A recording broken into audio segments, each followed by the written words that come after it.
Bonjour, nous voici à notre cinquième session de ce programme que nous avons commencé depuis, c'est bien la 5e semaine.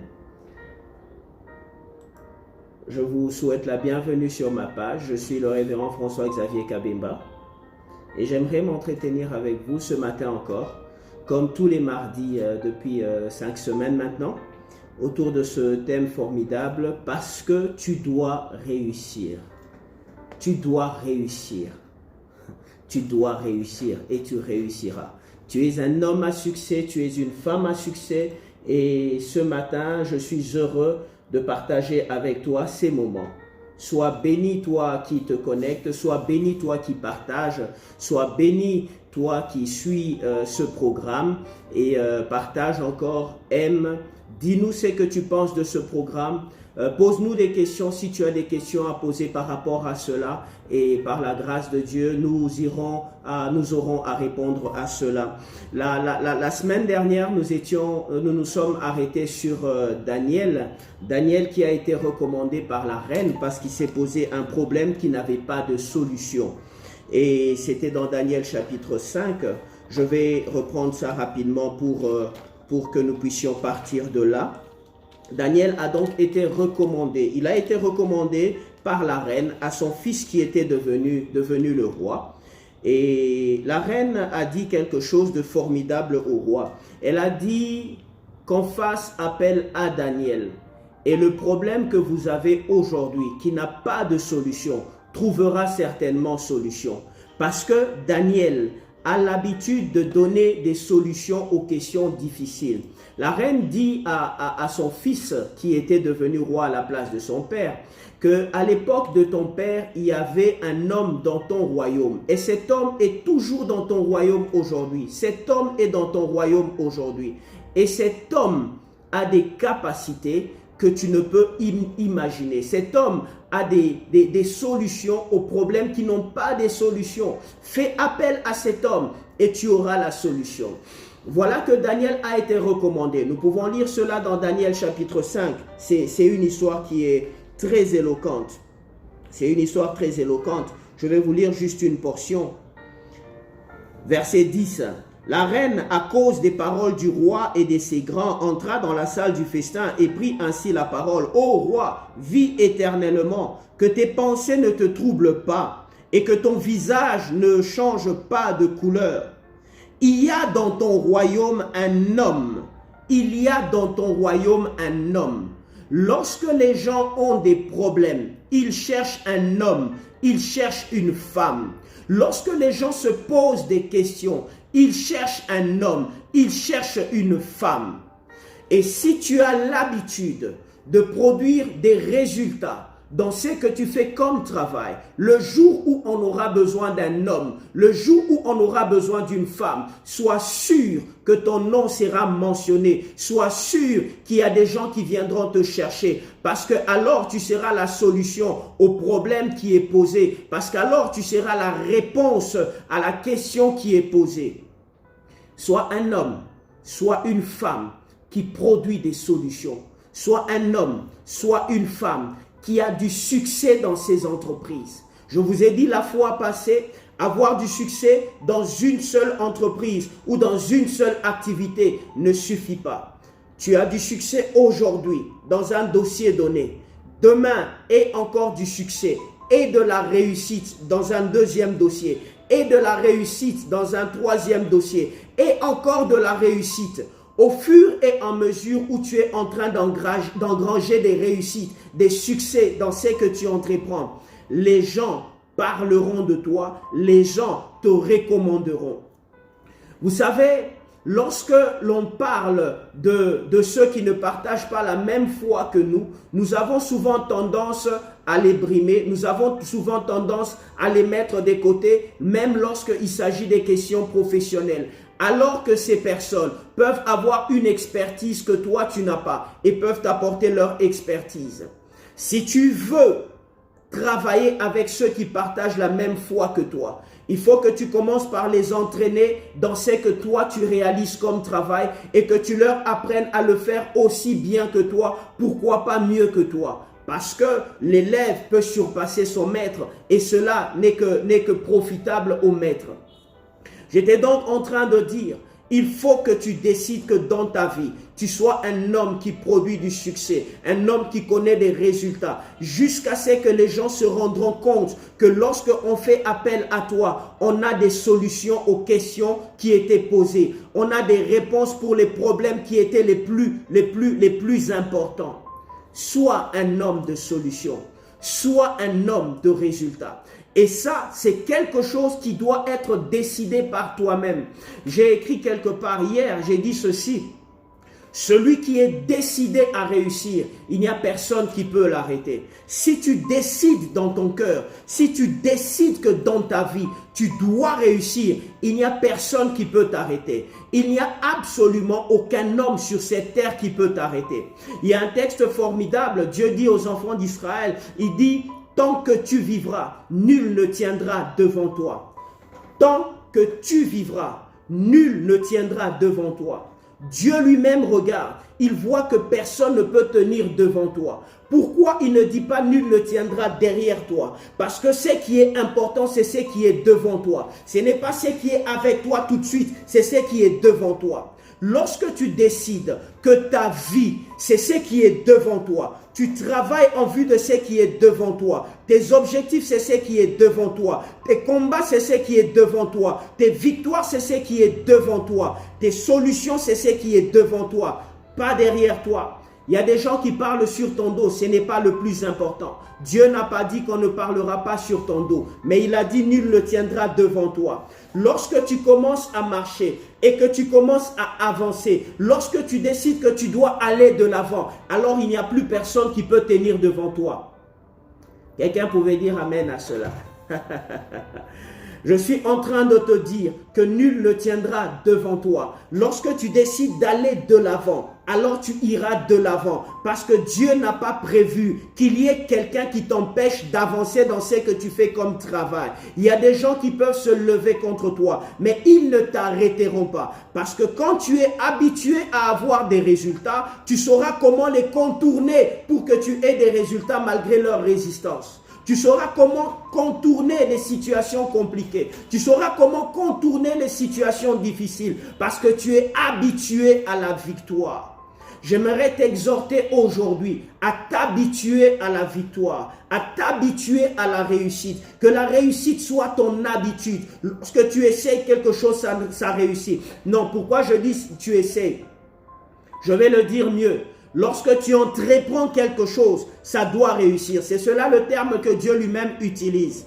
Je suis avec toi dans tout ce que tu entreprendras. Tu entreprends quelque chose, tu réussis parce que nul ne peut tenir devant toi. Voilà qu'il y a un champ qui est ouvert devant toi. Voilà qu'il y a tout un boulevard qui est ouvert devant toi pour que tu réussisses dans tout ce que tu entreprendras. Rappelle-toi ce que Jésus a dit. Il a dit dans Matthieu 25 que nous avons lu également. Je ne vais pas le lire aujourd'hui. Il a dit, on donnera à celui qui a et il sera dans l'abondance. La pensée de Dieu pour toi reste l'abondance. Il faut que tu ailles jusque dans l'abondance. Et pour arriver dans l'abondance, c'est l'ensemble de petites victoires que tu accumules. L'ensemble de réussites que tu accumules. L'ensemble de succès que tu accumules. Au fur et à mesure où tu es en train de les accumuler. Et au fur et à mesure également, ton abondance est en train de croître. Il faut que tu gagnes jusqu'à ce que tu dépasses la dimension des gens qui ont des besoins. Il faut que tu dépasses la dimension des gens qui sont limités dans ce qu'ils peuvent faire avec ce qu'ils ont. L'abondance signifie que tu es arrivé à couvrir tous tes besoins et que tu n'en as plus. Que tu es arrivé à faire des économies.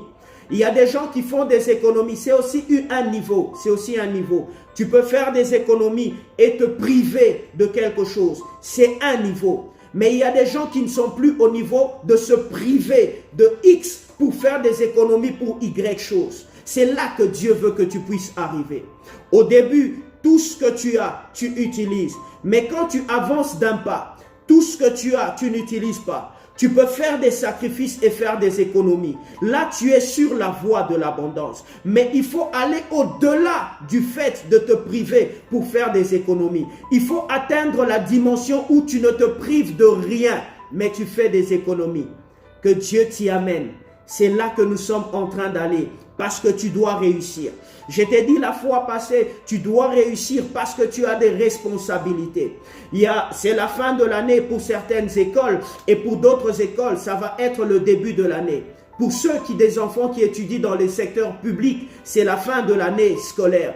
Mais ceux qui sont dans le secteur privé, pour certains ou pour la plupart, je ne sais pas, c'est la préparation de la rentrée scolaire.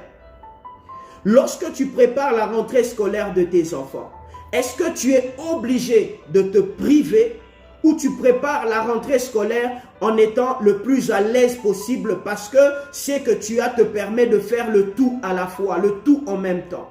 C'est là que Dieu te veut. Mais pour que tu arrives là, il faut que tu sois quelqu'un qui gagne, qui n'arrête pas de gagner. Et il y a un texte formidable que nous allons parcourir ce matin. Et ce matin, j'ai dans mon cœur le fait de te pousser à parler, à dire que tu n'échoueras pas.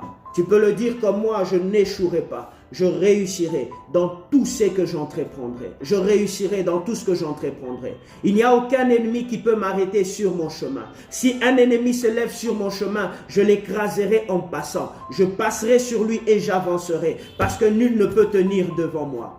Et le texte, il est dans 1 Samuel 18, verset 30. Et j'aimerais que nous réfléchissions autour de ce texte rapidement parce que nous n'avons que 30 minutes tous les mardis. Il dit ceci: les princes des Philistins faisaient des excursions et chaque fois qu'ils sortaient, toutes les fois où ils sortaient, David avait plus de succès que tous les serviteurs de Saoul et son nom devint très célèbre. C'est la deuxième partie qui m'intéresse. Chaque fois que les princes des Philistins attaquaient les enfants d'Israël, David avait plus de succès que tous les serviteurs de Saoul. Et son nom devint très célèbre. Très souvent, nous avons dit aux gens, David a reçu l'onction. Mais l'onction à elle seule ne suffit pas pour faire de toi la personne que Dieu veut que tu puisses devenir. L'onction à elle seule ne suffit pas pour que tu deviennes un homme à succès. Pour que tu deviennes un homme à succès, tu dois être un homme qui a décidé de réussir. Tu dois être une femme qui a décidé de réussir. Et si tu décides de réussir, personne n'entravera ton chemin. Personne ne t'arrêtera sur le chemin de ton succès. Tu ne peux pas m'arrêter parce que j'ai décidé de réussir. Et personne ne peut t'arrêter, toi qui m'entends, quand tu as décidé que tu dois réussir. David avait beaucoup plus de succès que eux tous. Parce que David avait déjà décidé qu'il devait réussir. Même lorsqu'il était seul, en train de s'occuper des brebis de son père, David donnait le meilleur de lui-même pour que les brebis de son père soient protégées, soient défendues. Ne pensez pas que l'histoire de David, l'histoire du succès avec David a commencé avec Goliath. Et même lorsque David se tient devant Saoul, David vient avec un CV. Il lui dit, voici mon CV, voici mon CV. Ce que j'ai réalisé, je l'ai réalisé alors que personne n'était derrière moi. Ce que j'ai réalisé, je l'ai réalisé alors que personne ne surveillait mon travail. Ce que j'ai obtenu comme résultat, c'était dans le but d'être quelqu'un de performant. Décide d'être quelqu'un de performant et personne ne t'arrêtera. Et lorsque tu te tiendras devant les gens, tu auras un CV à défendre. Il m'est arrivé de passer des interviews. Il m'est arrivé également de faire passer des interviews aux gens. Entre ce que les gens écrivent d'eux-mêmes et ce que les gens disent lorsque tu échanges avec eux, il peut y avoir un écart. Il y a des gens qui ont un CV qui n'est pas très parlant sur le papier, mais lorsque tu échanges avec lui, tu dis celui-là, je vais le prendre. Et celui qui sait parler de son CV, qui sait parler de lui-même, c'est celui qui est arrivé à avoir des résultats indiscutables. Si tu n'as pas de résultats indiscutables, tu auras du mal à parler même de toi-même. Il y a des gens qui n'ont pas réussi devant certaines interviews simplement parce que eux-mêmes ne sont pas très sûrs. Ils n'ont pas une grande assurance des résultats qu'ils ont accomplis dans le passé. Mais lorsque tu as de l'assurance des résultats que tu as réalisés, même ton langage est un langage différent de celui des autres. Dans Jean chapitre 10, on a voulu lapider Jésus. Je reviendrai certainement sur David parce qu'il y a beaucoup de choses que nous pouvons dire sur ce texte. Mais dans Jean 10, Jésus a failli être lapidé. Et il dit à ces gens, « Je vous ai montré plusieurs œuvres. Pour laquelle de ces œuvres est-ce que vous voulez me lapider? Pour laquelle des œuvres que j'ai réalisées, vous essayez de me lapider? » Écoutez ceci très bien. J'ai réalisé des œuvres. J'ai fait un travail. Mon travail a des résultats. Pour lequel de mes travaux ou pour laquelle des œuvres que j'ai accomplies, vous essayez de me lapider. Aujourd'hui, peut-être que dans l'environnement où tu travailles, il y a des gens qui te lapident. Il y a des gens qui parlent de toi. Il y a des gens qui s'attaquent à toi. Mais pour quelle raison est-ce que ces personnes s'attaquent à toi? Pour quelle raison? Pour le cas de Jésus, c'était par rapport à une parole qu'il avait dite. Il avait dit qu'il est le Fils de Dieu. Et pour les enfants d'Israël, quelqu'un qui se déclare Fils de Dieu signifie qu'il est Dieu. Et donc, c'était des paroles qui étaient sorties de la bouche de Jésus. Mais ce qui est beau avec le Seigneur, c'est que les paroles sorties de la bouche de Jésus équivalaient aux œuvres qu'il réalisait. Tu te vantes d'être important dans ton travail, mais est-ce que ton importance est liée à ce que tu réalises ou ton importance est seulement dans ta propre tête? Lorsque on devra faire peut-être un licenciement sélectif sur base des performances des gens, es-tu la personne que l'on retiendra parce que tu réalises plus que les autres? Parce que David ici réalisait plus que les autres. Il était le plus performant. Il avait décidé d'être le plus performant et il l'était.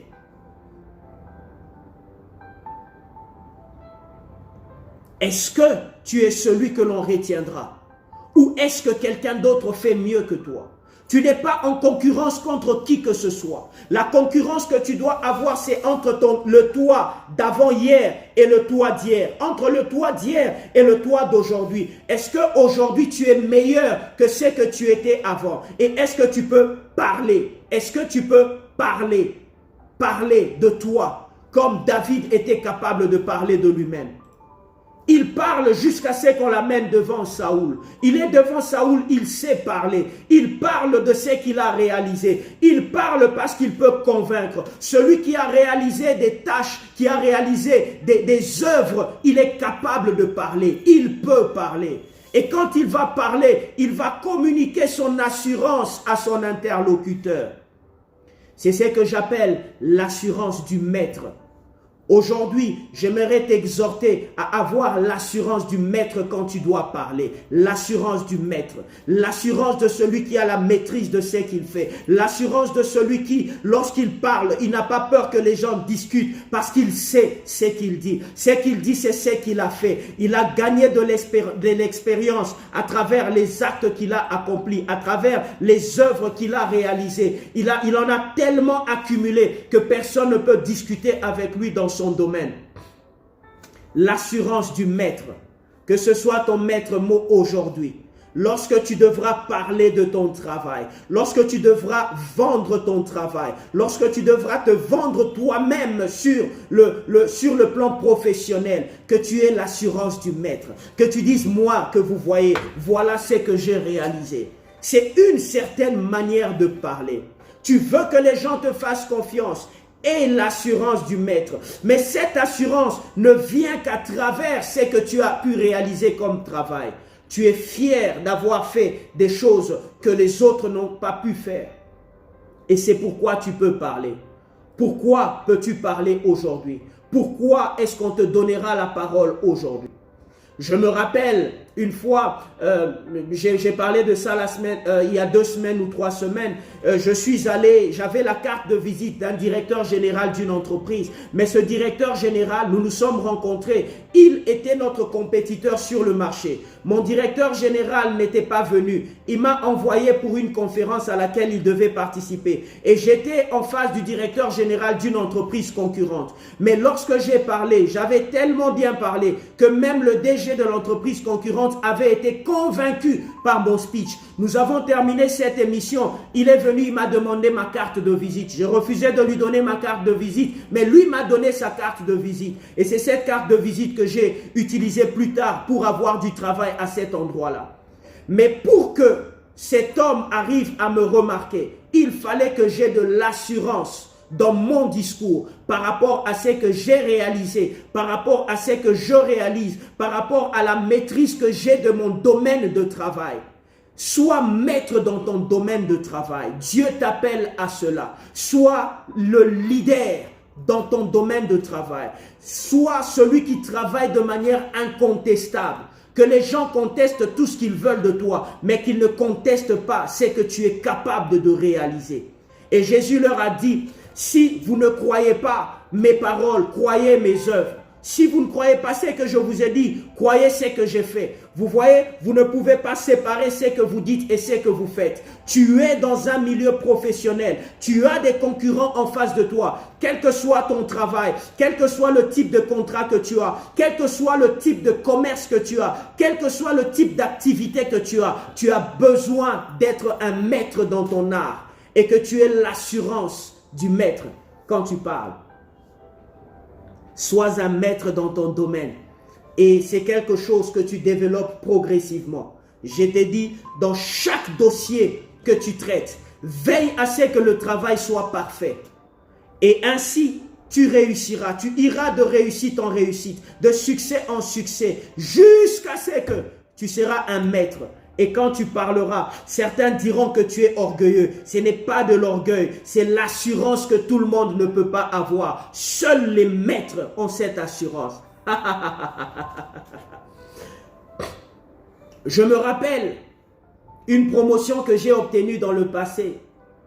Et cette promotion, comment je l'ai obtenue? Il y a un client, c'était un prospect, sur lequel celui qui était directeur avant moi avait travaillé. Il n'avait pas pu décrocher ce contrat. Et le contrat était perdu. Quelqu'un d'autre avait pris le contrat.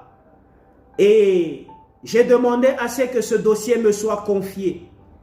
Et vous savez, dans pareilles circonstances, il faut être sûr de ce que tu veux faire. J'ai demandé que ce dossier me soit confié. Ce dossier m'a été confié. Pour tout le monde, c'était un cas désespéré. Mais pour moi, c'était un cas qui allait me permettre de monter d'un cran. Et je vous assure, moins de 3 mois après, j'avais gagné ce client. Et mon salaire a été multiplié par 2.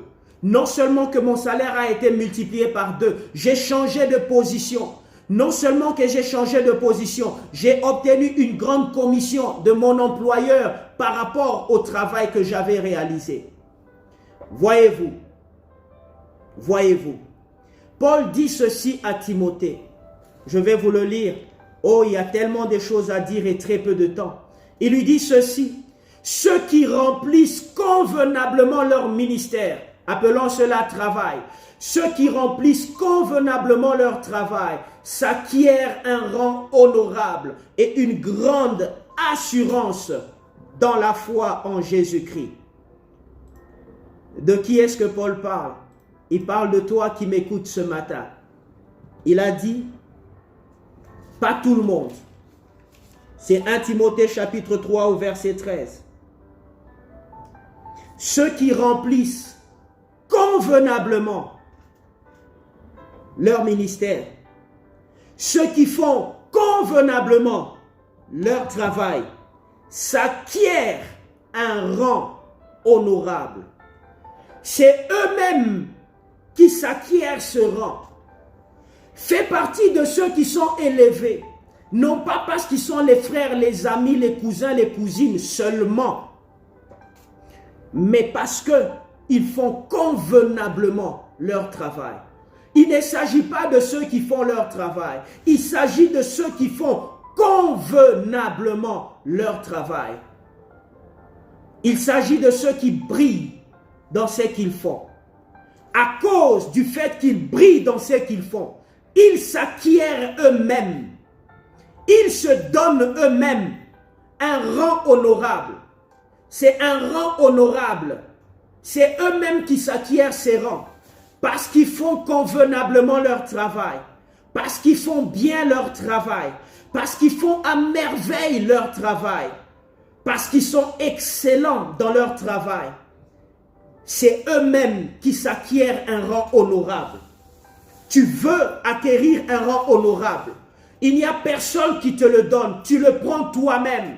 Comment tu fais pour le prendre toi-même? Tu es excellent dans ton travail. Tu es excellent dans ton travail. Tu es excellent dans ton travail. Si tu es excellent dans ton travail, tu es excellent dans ton travail, tu auras un rang honorable. Et ce rang, c'est toi-même qui l'acquiers. Ce n'est pas quelqu'un d'autre qui te le donne. C'est un rang honorable que tu acquiers lorsque tu fais convenablement ton travail. Un rang honorable. Et aujourd'hui, j'aimerais que tu saches qu'il y a un rang honorable qui est pour toi. Il y a l'abondance qui est pour toi. Et l'abondance, c'est pour ceux qui font convenablement leur travail. Voyez-vous, nous tournons autour de la même chose. Dieu veut que tu réussisses. Tes enfants veulent que tu réussisses. Je parlais tout à l'heure des minervales. Je parlais tout à l'heure de rentrée scolaire. Sache que tu as des charges qui sont en train d'arriver. Tu as des charges qui pèsent sur toi tous les jours. Tu as des charges sur toi tous les mois. Tu en as. Mais un jour, tu auras un âge qui ne te permettra pas de travailler comme tu travailles aujourd'hui. Si tu es dans l'abondance, tu vivras de ce que tu auras. Si tu n'es pas dans l'abondance, on se cotisera pour t'enterrer. Dieu ne veut pas que les gens se cotisent pour t'enterrer quand tu auras 105 ans. Dieu ne veut pas que lorsque tu auras 70 ans, peut-être même 65 ans, tu sois en train d'habiter dans la maison de ton fils et que le petit-fils soit en train de dire « Papa, ton papa est un sorcier. Papa, ton papa a fait pipi. Ton papa a dit ton papa, ta maman. » Ah non, ça ne m'arrivera pas. Parce que je serai dans l'abondance. Et c'est quelque chose que tu dois décider. Il dit à Timothée, son fils, qu'il chérissait tant, car ceux qui remplissent convenablement leur ministère, ils s'acquièrent un rang honorable, ils changent de niveau, ils vont à un niveau supérieur, ils sont honorés par les gens. Tu veux être honoré par les gens. Il y a des gens qui se disent, moi on ne me respecte pas. Si on ne te respecte pas, c'est parce que vous êtes au même niveau. Quand tu seras à un niveau supérieur, vous n'allez même pas vous croiser. Comment ils vont faire pour ne pas te respecter? S'ils ne te respectent pas aujourd'hui, c'est parce que vous êtes au même niveau. Monte! Va à un rang honorable et il y aura du respect pour ta personne. Va à un rang honorable et on ne te proposera pas 2000 $ de salaire, on te proposera 10 000. Va à un rang honorable. On ne proposera pas le travail que tu fais à 3 000, on le proposera peut-être à 100 000. Deviens honorable. C'est toi-même qui t'acquiers un rang honorable. Et il a ajouté, et une grande assurance dans la foi en Jésus-Christ, une grande assurance. C'est cette assurance dont j'étais en train de parler tout à l'heure. C'est l'assurance du maître. Lorsque le maître parle, il a de l'assurance. Parce qu'il sait que quand il fait, il le fait bien. Il sait que quand il fait, tout le monde sait que ça va bien se passer. Terminons par ce texte. Oh, je vais encore prendre 2 minutes et je vais arrêter. Ce texte, il est tout autant formidable de Daniel. Je vous circonscris les choses. Daniel est conseiller du roi et le roi a une situation qui n'a pas de solution. Et le roi a demandé à ce qu'on puisse tuer tous ses conseillers. Suivez très attentivement, c'est très important. Le roi a demandé qu'on tue tous ses conseillers. Que dis-je? Le roi a ordonné qu'on tue tous ses conseillers. Et lorsqu'il ordonne qu'on tue tous ses conseillers, il y a un homme qui est sorti. La Bible dit là-dessus, le roi se mit en colère et s'irrita violemment. Il ordonna qu'on fasse périr tous les sages de Babylone, qu'on les fasse tous périr, et ceux qui sont en fonction et ceux qui ne sont pas en fonction, qu'ils s'appellent seulement sages dans son pays, qu'on les élimine. La sentence fut publiée. Les sages étaient mis à mort et l'on cherchait Daniel et ses compagnons pour les faire périr. On les cherchait pour les faire périr. Écoutez, alors Daniel s'adressa d'une manière prudente et sensée à Arioch, chef des gardes du roi, qui était sorti pour mettre à mort les sages de Babylone. L'homme qui cherchait Daniel pour le tuer, lorsqu'il arrive devant Daniel, je vais le paraphraser et vous montrer un peu la scène. Il arrive, il doit tuer Daniel. Daniel lui dit, assieds-toi un peu.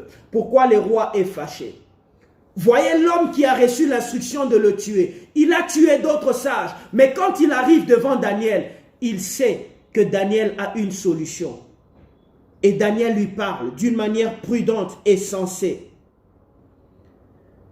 C'est le chef des gardes du roi qui était sorti pour mettre à mort les sages de Babylone. Et il prit la parole et dit à Arioch, commandant du roi, « Pourquoi la sentence du roi est-elle si sévère ?» Arioch exposa la chose à Daniel. Voyez-vous, quelqu'un qui vient pour tuer Daniel, il a déjà tué d'autres personnes. Il y a des familles qui sont en deuil. Il y a des maisons qui sont détruites. Mais lorsqu'il arrive devant Daniel, Daniel le fait asseoir. Et quand il finit de parler avec Daniel, la Bible dit, et Daniel se rendit vers le roi. Le roi avait refusé de donner du temps aux autres sages. Il leur a dit, vous cherchez à gagner du temps parce que vous voulez me tromper. Mais voyez, quand Daniel est arrivé, Daniel est allé vers lui, lui qui a déjà tué quelques personnes. Mais le roi se retrouve face à Daniel. Et le roi accorde à Daniel un délai. Daniel va et il ramène la solution. Bien-aimé, j'aimerais te dire, sois un homme qui apporte des solutions. Et on te cherchera. Non seulement on te cherchera, mais tu vivras dans l'abondance. Non seulement tu vivras dans l'abondance, tu auras une grande assurance. C'est l'assurance du maître. Aujourd'hui, je voudrais que tu commences à développer cette assurance, même dans ton langage, dans ta manière de parler. Ne parle pas comme quelqu'un qui apprend le métier. Parle comme celui qui a la maîtrise du métier. Lorsque tu parles de ton métier, les gens doivent savoir que tu es le maître dans ce que tu fais. Sois un maître dans ce que tu fais. C'est ce que Dieu veut pour toi. Excellente journée. Nous nous retrouvons le mardi prochain, 7h30 à 8h. Les hommes à succès, les femmes à succès, je vous salue. Tu dois réussir.